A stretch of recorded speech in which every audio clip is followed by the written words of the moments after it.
ప్రకృతికి పట్టం కట్టి పర్యాటకులకు మనసుకు సరిపడా ఆహ్లాదాన్ని పంచుతూ ఆకుపచ్చని అడవిని అందులోని అరుదైన వన్యప్రాణులను పదిలంగా కాపాడుకోవాలనే లక్ష్యంతో తెలంగాణ ప్రభుత్వం పులిగుండాల ప్రాజెక్టుకు శ్రీకారం చుట్టింది. ఎకో టూరిజంకు పెద్దపీట వేస్తూ అదే సమయంలో చారిత్రక ఆధ్యాత్మిక క్షేత్రాలకు వైభవాన్ని అందించేలా ఈ ప్రాజెక్టుకు రూపకల్పన చేశారు. రానున్న రోజుల్లో పులిగుండాల ప్రాంతానికి పర్యాటకుల తాకిడి పెరగడం ఖాయం. దీంతో పాటు జీవ వైరుధ్యం వెల్లివిరిసేందుకు అవకాశాలున్నాయి. పర్యావరణవేత్తలు అంటున్నారు.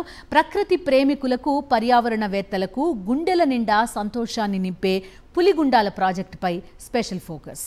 చుట్టూ ఎత్తైన కొండలు, దట్టమైన అటవీ ప్రాంతం, ఆహ్లాదకరమైన వాతావరణం, గలగల పారే సెలయేర్లు, జలపాతాలు, పక్షుల కిలకిలారావాలు, ఎటు చూసినా ప్రకృతి అందాల సోయగాలు. తెలంగాణలో ఎక్కడా కనిపించని అరుదైన పక్షి జాతులు, ఎంతో చారిత్రాత్మకమైన కట్టడాలు, ఆకుపచ్చని తివాచీని కప్పుకుని ఆకాశాన్ని తాకేందుకు పోటీ పడుతున్న కొండల అందాలను, కాకతీయుల కళా నైపుణ్యాలకు నిలువెత్తు నిదర్శనం పులిగుండాల.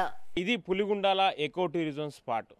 పర్యాటకులను ఎంతగానో ఆకట్టుకుంటుంది. ప్రధానంగా విభిన్న రకాల ఔషధ మొక్కలే కాకుండా విభిన్న రకాల పక్షి జాతులకు సంబంధించి కూడా ఇక్కడ కనిపిస్తున్న నేపథ్యంలో వీటిని తిలకించడానికి కూడా పర్యాటకులు ఎంతగానో ఆసక్తి చూపిస్తున్నారు. పర్యాటకుల తాకిడి ప్రస్తుతం పెరుగుతున్న నేపథ్యంలో పర్యాటక రంగం పరంగా కూడా దీన్ని మరింత అభివృద్ధి చెందించాలన్న ఉద్దేశంతో కూడా అదనంగా 4 కోట్ల నిధులు కూడా తెలంగాణ ప్రభుత్వం కేటాయించింది.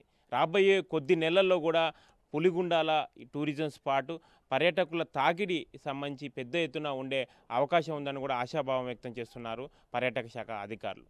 ఖమ్మం జిల్లా తల్లాడ అటవీ రేంజ్ పరిధిలో పెనుబల్లి మండలం కేంద్రం నుంచి 16 కిలోమీటర్ల దూరంలో ఉన్న ఈ పులిగుండాల ప్రాంతాన్ని ఉమ్మడి ఆంధ్రప్రదేశ్లో 1990లో అప్పటి ప్రభుత్వం గుర్తించింది. కనకగిరి రిజర్వ్ ఫారెస్ట్ లో ఈ ప్రాంతం ఉంది. అప్పట్లోనే ఈ ప్రాంతాన్ని పర్యాటక ప్రాంతంగా తీర్చిదిద్దాలని భావించారు. వేసవిలో అటవీ ప్రాంతంలోని వన్యప్రాణులు దాహం తీర్చుకునేందుకు అప్పట్లో పులిగుండాల ప్రాజెక్టును నిర్మించారు. 1970లో రిజర్వ్ ఫారెస్ట్ జిల్లా యంత్రాంగానికి అప్పగించారు. కనకగిరి రిజర్వ్ ఫారెస్ట్ తల్లాడ, కల్లూరు, చంద్రుగొండ, ఏన్కూరు, పెనుబల్లి, జూలూరుపాడు మండలాల పరిధిలో సుమారు 50,000 ఎకరాల్లో ఇది విస్తరించి ఉంది. ఖమ్మం నుండి అశ్వారావుపేటకు అనుసంధానించే రాష్ట్ర రహదారి 42లో ఉన్న రామకృష్ణపురం గ్రామం నుండి 11.5 కిలోమీటర్ల దూరంలో ఉంది పులిగుండాల. వలస పక్షులతో పాటు రకరకాల వృక్ష జాతులు, జంతు జాతులతో జీవ వైరుధ్యానికి రాజధానిగా వెలుగొందుతోంది ఈ ప్రాంతం. వర్షాకాలంలో మినీ వాటర్ ఫాల్లో ఏడాది పొడవునా పుష్కలంగా నీరు ఉంటుంది. దాదాపు 40 ఎకరాల్లో ఈ నీరు విస్తరించి ఉంది. ఈ ప్రాజెక్టు ప్రాంతాన్ని పులిగుండంతో అనుసంధానించడానికి 6 కిలోమీటర్ల మేర సఫారీ ట్రాక్ ప్రతిపాదించారు. ఇది సహజ జలపాతం, శాశ్వత నీటి వనరు, ప్రవాహాల వెంట ప్రయాణించే పర్యాటకులకు ప్రధాన ఆకర్షణగా నిలుస్తుంది. ఇది ఫారెస్ట్ కాబట్టి ఇది రెగ్యులర్ గా టూరిజం లాగా ఉండదు. ఫారెస్ట్ కాబట్టి ఈకో టూరిజం లాగా చేస్తాము. సో ఇక్కడ కమ్యూనిటీ ఇన్వాల్వ్మెంట్తో మనము ఆకుల్ ప్లేట్స్ తయారు చేస్తాము. అటువంటి మషీన్స్ కూడా మనము తెచ్చాము. సో ఇక్కడ లోకల్ విఎస్ఎస్ వాళ్ళు ఉన్నారు, వన్ సంరక్షణ సమితి, అట్లాగే చుట్టుపక్కల ఊరు వాళ్ళు ఉన్నారు. వాళ్ళు చాలా సంవత్సరం నుంచి ఫారెస్ట్ డిపార్ట్మెంట్తో కోఆపరేట్ చేసి ఇది అంతా గుట్లా కాపాడుతున్నారు. కాబట్టి వాళ్ళకి ఉద్యోగం ఎలా ఇవ్వాలి దానికోసం మనము చాలా ప్రయత్నం చేస్తున్నాము. సో ఇక్కడ చిన్నగా ఒక ఆల్రెడీగా మన వాళ్ళు మంచిగా రిసెప్షన్ సెంటర్ కట్టారు. అట్లాగే చిన్న చిన్న ప్లేట్స్ కోసం కొన్ని యాక్టివిటీస్ స్టార్ట్ చేశారు. దాంతోపాటు ఇక్కడ పులిగుండాల ట్యాంక్లో పెడల్ బోట్స్ ప్లానింగ్లో ఉంది. అండ్ ట్రెక్కింగ్ ఆల్రెడీగా ఇప్పటివరకు పబ్లిక్ కోసం స్టార్ట్ కాలేదు, కానీ మన మొత్తం సర్వే కోసం ఆల్రెడీగా స్టార్ట్ చేశాము. ఇక్కడ కాకతీయుల కాలంలో నిర్మించిన చారిత్రాత్మక కోటలు కనిపిస్తాయి. 50,000 ఎకరాల విస్తీర్ణంలో విస్తరించి ఉన్న ఈ ప్రాంతంలో 50 గుట్టలు ఉన్నాయి. ఈ కనకగిరి అడవులు వన్యప్రాణులకు ఆవాసంగా మారాయి. అడవి దట్టంగా ఉండడంతో వీటి సంఖ్య గణనీయంగా పెరుగుతోంది. చిరుతపులితో పాటు రకరకాల వన్యప్రాణులు దర్శనమిస్తున్నాయి. చిరుతలతో పాటు ఎలుగుబంట్ల సంఖ్య కూడా ఈ ప్రాంతంలో పెరిగింది. రకరకాల అరుదైన పక్షి జాతులు కూడా ఇక్కడ దర్శనమిస్తాయి. ఫ్లై క్యాచర్ ఉంది, ఇండియన్ ప్యారడైజ్ ఫ్లై క్యాచర్ అని ఉంది. అది కూడా తెలంగాణలో 1-2 స్పీసీస్ కనపడతాయి, అంటే 1-2 బర్డ్స్ ఉంటాయి కామన్గా. ఇక్కడ దాని క్వాంటిటీ కొంచెం ఎక్కువ ఉంది. సో మేము ఇప్పటివరకు ఒక 8-10 వరకు ఇండివిజువల్ చూసి ఉంటాం. సో అవి కాకుండా కామన్ బర్డ్స్ కాకుండా ఇంకొక 10 వరకు రేర్గా మైగ్రేటరీ వచ్చే కూడా రికార్డ్ చేసినాం ఇప్పుడు. అడవిని వన్యప్రాణులను కాపాడుకుంటూ అడవులను కంటికి రెప్పలా చూసుకుని స్థానికులకు ఉపాధి అవకాశాలు పెంచేలా ప్రాజెక్టుకు రూపకల్పన చేస్తున్నామని అధికారులు అంటున్నారు. చాలా రకాల అరుదైన పక్షులు కానీ, అరుదైన వన్యప్రాణులు కానీ, అరుదైన సీతాకోక చిలుకలు కానీ చాలా వరకు కూడా స్వేచ్ఛగా ఉంటున్నాయి. ఇక్కడ వన్యప్రాణులు బతుకుతున్నాయంటే వాటికి సంబంధించిన ఫుడ్ ఇక్కడ దొరుకుతుంది. అంటే ఇక్కడ అటవీ ప్రాంతంలో రిచ్ బయోడైవర్సిటీ అనేది ఉంది. పులిగుండాల ప్రాంతం కూడా ఒక అత్యంతగా బయోడైవర్సిటీ ఉన్న ప్రాంతం కనుక ప్రతి ఒక్క జీవి కూడా మనుగడ సాగించగలుగుతుంది. ఆహార శృంఖలం అనేది ఈ జీవులలోనే ఈ జీవులు చేసుకుంటున్నాయి. ఆహార గొలుసు అనేది ఇక్కడ చూపెట్టబడుతుంది.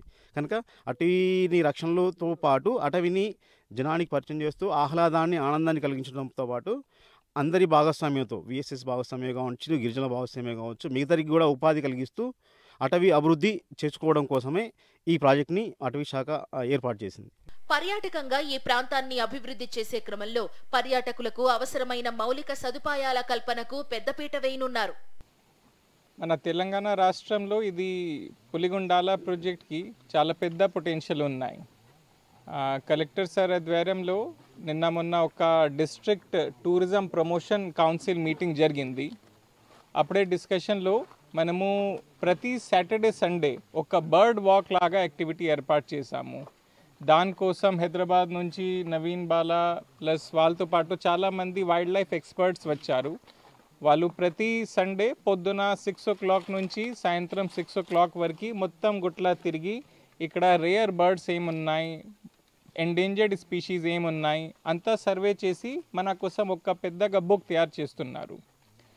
అట్లాగే ఇది స్కూల్ పిల్లల కోసం మనము కొన్ని సెల్ఫీ పాయింట్స్ ఏర్పాటు చేశాము.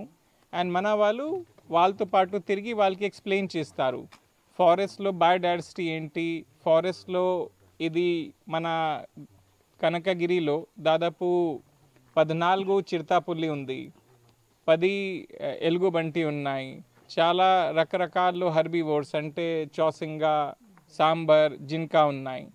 సో దాని గురించి కూడా ఎక్స్ప్లెయిన్ రెగ్యులర్గా చేస్తున్నారు. ప్రకృతి ఒడిలో సేద తీరాలనుకునే వారికి పులిగుండాల తిరుగులేని గమ్యం.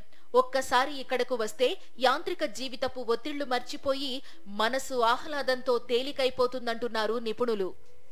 చూశాంగా ఇది 50,000 ఎకరాలు 50 గుట్టల మధ్య విస్తరించి ఉన్న పులిగుండాల ఎకో టూరిజం స్పాట్. దీన్ని చాలా అందమైన టూరిజం స్పాట్గా తీర్చిదిద్దేందుకు తెలంగాణ ప్రభుత్వం ముందుకు వెళ్తుంది. 26 కిలోమీటర్ల సంబంధించి విస్తీర్ణంలో ఉన్న ఈ టూరిజం స్పాట్ సంబంధించి చూస్తే చాలా ఆహ్లాదకరమైన వాతావరణం, స్వచ్ఛమైన గాలి, పచ్చని చెట్ల మధ్య ఉండే ఈ వాతావరణానికి పర్యాటకులు ఎంతగానో ఎంజాయ్ చేసే అవకాశాలు చాలా స్పష్టంగా కనిపిస్తున్నాయి. కెమెరా పర్సన్ సతీష్తో మంద సాక్షి టీవీ, పులిగుండాల, ఖమ్మం జిల్లా.